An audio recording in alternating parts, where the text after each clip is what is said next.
Hello and welcome to Back to the Science. I'm Dr. Susan Oliver and I'm a scientist, and this is Cindy Oliver and she's a dog. Now, there's been so much misinformation this week, I had trouble deciding what to make a video about. Dr. John Campbell was particularly on fire, dredging up old studies and old guidelines in his ongoing COVID and vaccine disinformation crusade. So I decided to pick one of his videos because it's actually a good example of how people with no understanding of how to do research can be taken in by dodgy papers that should never have been published. The video was initially titled Brain Injury, but then he updated it to Vaccine Brain Injury, which is curious. Anyway, let's have a look at what he has to say. Well, welcome to this talk. Now, we're going to be looking at a case today of damage to the brain and damage to the myocardium after COVID-19 vaccination. But the question is this damage to the brain and heart caused by the vaccine, or is it caused by the natural infection? Well, we actually found out, or the researchers in this study found out, that the damage in the brain and the heart was caused by the vaccine, not the infection, because they only found the spike protein in the brain and in the heart. The spike protein had actually been produced, we believe, by the cells in the brain and the heart. As the RNA circulated around the brain and the heart, these cells produced the spike protein, and that caused the inflammatory reaction that caused the damage. If it had been natural infection, there would have been spike protein and nucleocapsid protein. And actually, the nucleocapsid protein is the most abundant protein produced by the virus, so there would have been loads of it. So we can say definitively that this damage was caused by vaccine, not by the natural infection. Now, to a layperson who is not familiar with how to correctly perform or evaluate research, what John just claimed there probably sounded fine.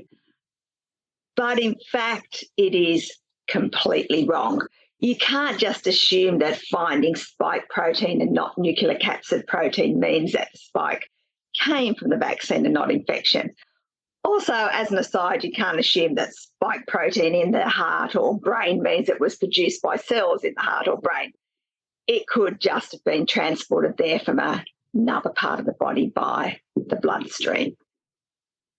But back to the main claim that lack of nucleocapsid protein means that spike protein came from the vaccine. To make a claim like this, you first need to test tissue samples from the brains and hearts of people who are known to be infected with COVID and confirm that they always contain both spike and nucleocapsid protein. The author of the study didn't do this, and John didn't pick up that they didn't do this because he has no idea how to evaluate research. Luckily for us, other researchers have done it. So we can do what the study author and John didn't do and check whether spike protein is always accompanied by nucleocapsid protein in the brains and hearts of those infected with COVID. In this study, samples of brain tissue from 40 patients who had died from COVID were tested for both spike and nucleocapsid protein. And note, this paper was published in October 2020. So none of the patients were vaccinated. And guess what they found? I'll give you some thinking music. In the 40% cases positive for SARS-CoV-2 proteins on immunochemistry, spike protein was detected much more frequently, 88% of cases, than nucleocapsid protein, 7 or 44% of cases. And you can see the results visually in the figure below. Green means they weren't detected and purple means they were detected. So in other words, spike protein but not nucleocapsid protein is very common with SARS-CoV-2 infection. So it is not a way to determine the source of spike protein. The other interesting thing that the study found was that the severity of neuropathological changes was not associated with the presence of SARS-CoV-2 or spike protein, and finding it in the brain was just incidental. So that's the brain.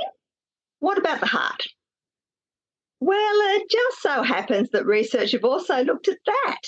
In this study, they compared cardiac tissue from people who had died of COVID with cardiac tissue from people who died before the pandemic. No prizes for guessing what they found. SARS-CoV-2 RNA and nucleocapsid protein were rarely detected in situ in any COVID-19 heart. However, in each case, abundant SARS-CoV-2 spike protein was evident. So just like with the brain, finding SARS-CoV-2 spike protein in the heart without finding nucleocapsid protein is common with SARS-CoV-2 infection. And that means John's whole video is based on a falsehood. The author of the study did not determine that the patient didn't have a SARS-CoV-2 infection. Another quote here from the paper.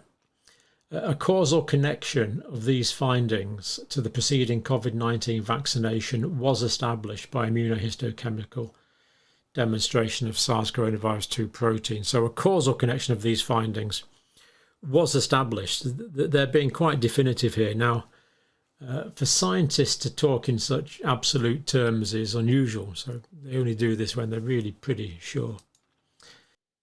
Well, John is half right here. It is unusual for scientists to talk in absolute terms.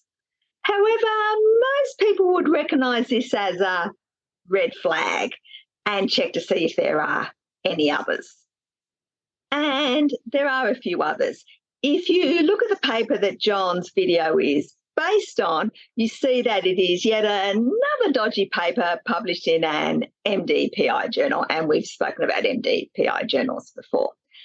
And it only has one author, which is highly unusual, particularly when it's normal to get at least two researchers to review images that are used in studies to make sure there is agreement on findings.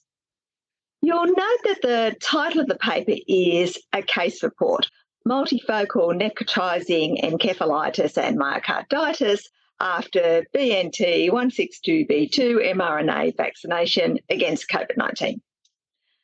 Now, both encephalitis and myocarditis are associated with a number of different viral illnesses.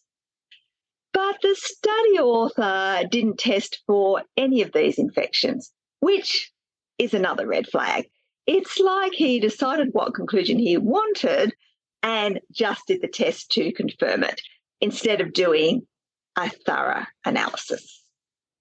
Another thing I found interesting was that the preprint for this paper was initially published in June 2022, but it wasn't submitted to the MD-PI journal until August 2022. This suggests that the manuscript was submitted to one or more other journals and rejected, possibly because the reviewers recognised that it was fatally flawed. Of course, I don't know this for sure. There could be another reason for waiting 2 months to submit a manuscript to a journal. Now, as we've shown in a number of other videos, John doesn't have the skills necessary to critically assess scientific papers. So it is possible that he had no idea that the paper was dodgy when he made the video. However, that is not the case now. 2 medical doctors have alerted him to the fact that lack of nucleocapsid protein does not mean no infection. Eric Burnett, MD, wrote, "John, I'm curious if you've read this study," and he provides a link to the heart study that we discussed earlier. They rarely found nucleocapsid protein in the tissue of people with COVID-induced vascular injury, and he provides a screenshot of the relevant section of the study. Alistair McAlpine, MD, wrote, "So, A, relying on a single case study is not definitive in any way, And B, your claim that the lack of nucleocapsid protein proves it wasn't SARS-CoV-2 is incorrect. You should retract and apologise for spreading anti-vaccine misinformation. And he also provides a link to the paper with a screenshot of the relevant section that shows John's claims are wrong. So how has John responded? In his usual way.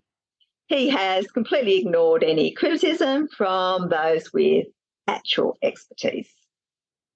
And in case you're thinking maybe he doesn't read tweet replies, he has actually responded to quite a few replies on the same thread, including this incredibly stupid meme, which is meant to prove that correlation does equal causation.